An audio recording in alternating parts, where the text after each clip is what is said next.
Alright, hello everyone, and welcome to this week's episode of Nightcap, where I go over a couple of the stories that have happened in the game industry this week, while having a delicious nightcap, and playing a casual game. Now, this week's game, of course, is SimCity once again. I'm having a lot of fun with it, even though I'm awful, as you can clearly see by all the horrible pollution.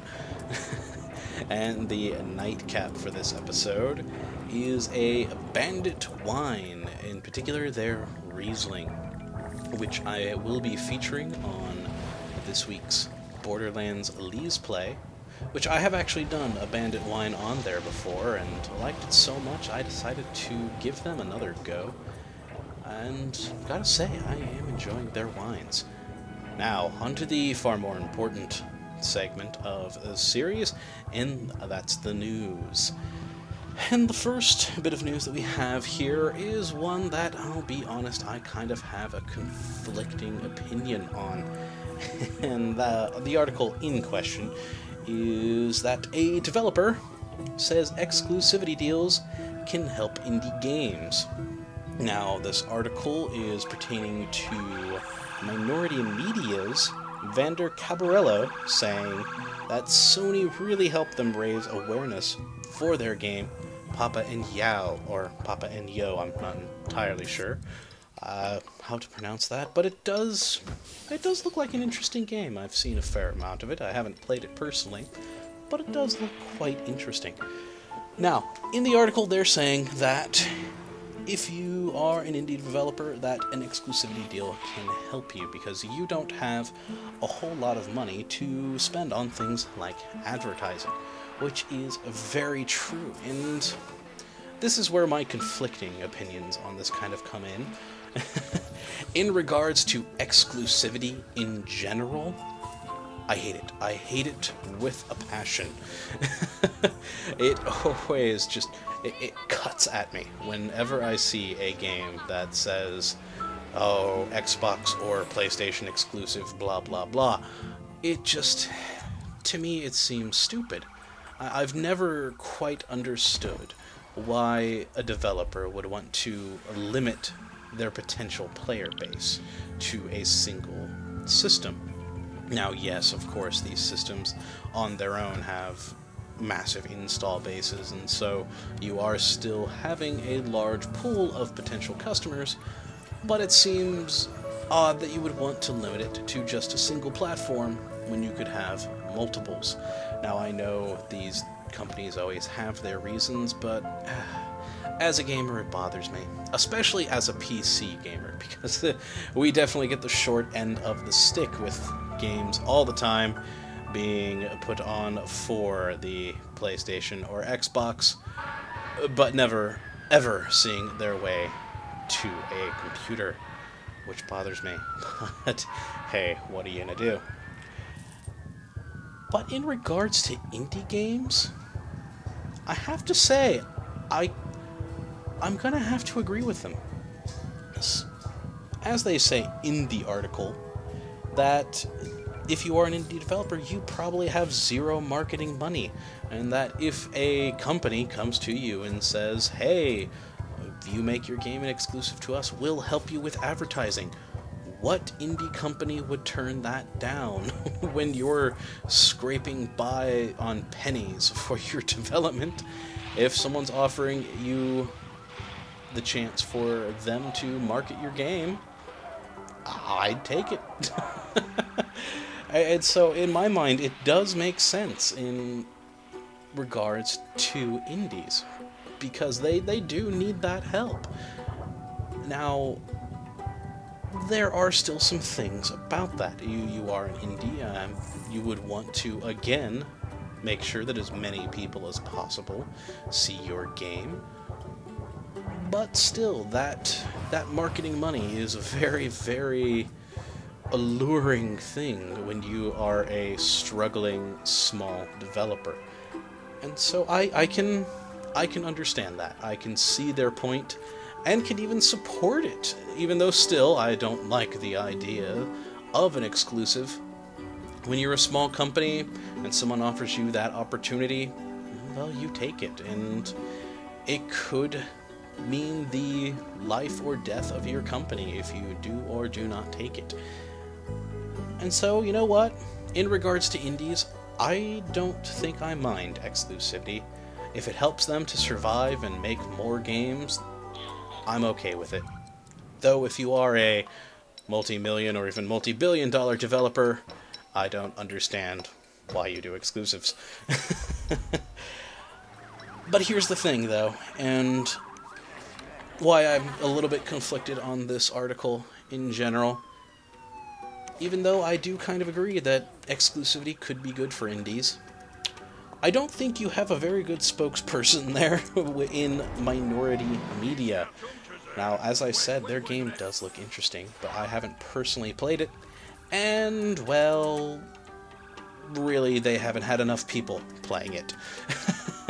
Yeah, so they're sitting here on this article extolling the virtues of exclusivity and how Sony helped them get the word out, and yet, just a little ways away down the article, they mention that, oh yeah, we didn't earn back development costs with that exclusive deal. So yes, they gave you marketing, but you didn't make enough money to actually cover your costs in the end.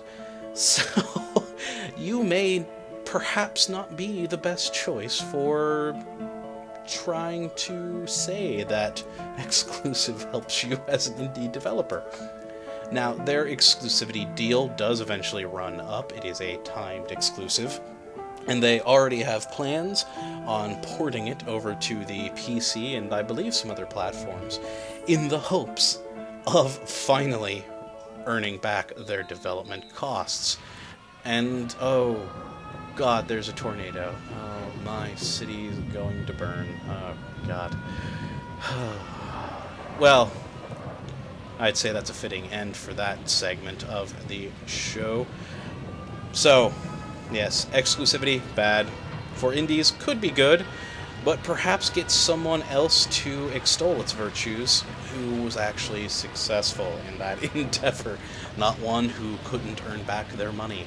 And oh hey, that's actually a good thing that the tornado didn't destroy anything. That makes me happy. So happy, in fact, that we're going to move on to the next article. Now, I have said in the past I would keep you updated on things that were happening with the OUYA, and I've got a wonderful article here that's saying that the OUYA now boasts 10,000 developers. Ooh, that's a big number, and it could be a good thing. It could be a bad thing. It could very well be a good thing, because we did have that previous article that we talked about where you had a lot of people in the gaming media slamming the OUYA for not having enough games. Well, here you go, folks. Here's 10,000 developers all actively working on games for the OUYA. That's a good thing. We may start seeing, well, we will certainly start to see more and more games making it onto the OUYA store, which is a good thing, if they're all good. Which, there's the problem. You have 10,000 developers. It frightens me a little bit, because I'm worried that it's going to end up like the Android and the iOS stores, where you have loads upon loads upon loads of absolute rubbish that you have to sift through to get the couple of gems that are in there. And that worries me greatly. I've said in the past, I like the idea of the OUYA being more of a console for indie developers and small developers, as well as large developers who want to get on it. I think it is a great idea, sort of a more level playing field than the current consoles that we have, which basically you could only work with if you have a whole lot of money. And so, the very fact that 10,000 developers, it makes me happy that they have that many people. But as I said, it could be too many. I'm just very, very much afraid that it's going to end up being, as I said, like the iOS or Android app stores, where you have loads of crap that you have to wade through to find those couple of gems. And that does sadden me a bit. But I am hoping for the best. I am an optimistic person at heart. Really, I am. And so I hope for the best. I truly do. And right now they are saying that most of those developers the games that they are making are more experimental because they're trying to figure out what the platform can and can't do. So that makes me hopeful that these experimentations might lead to some interesting games and more people knowing what they're doing with this system. But again, it could also just end up being a whole steaming pile. But I hope not. I hope that many of those developers end up making things that are interesting and are good. But we will see in time, and I will try to keep you updated on that. And so, to the last bit of news for this week. The Curiosity has updated to let players pay to add cubes. Now, if you don't know what Curiosity is, it is the first of the 22 Cans experiments from Peter Molyneux. Oh, God. Molyneux, why? Yeah, I like Peter Molyneux. He has a lot of great ideas for games, but he always seems to put out more ideas than he can actually produce realistically. And he wanted to do a whole string of experimental games. I don't remember exactly how, but he originally had, I believe, a time frame for it, which was not stuck to. Curiosity is the only one of those games that has come out. And it is a game where there is a giant cube, and you tap the screen to destroy little tiny cubes that make up the large cube. And you just keep tapping. You just keep tapping. I don't get it. I don't understand why people pay for it. It is a free-to-play model where you you can download it for free and just start breaking away what they refer to as, what is it, cubelets? Yes, cubelets. And once enough cubelets have been broken, a layer of the cube gets dissolved, revealing another layer of cubelets that you must break until you have broken them all, and a single person somewhere in the world will see what's inside the cube. I don't get it. Why would you play this when, in the end, only a single person is going to see what was in there? I mean, why? And it has, as I said, a free-to-play model, so you can buy things like a pickaxe, and that help you break more blocks with every click. And it seems pointless to me. But in a recent update, they have added a whole new list of things that you can pay for to both remove blocks as well as add them.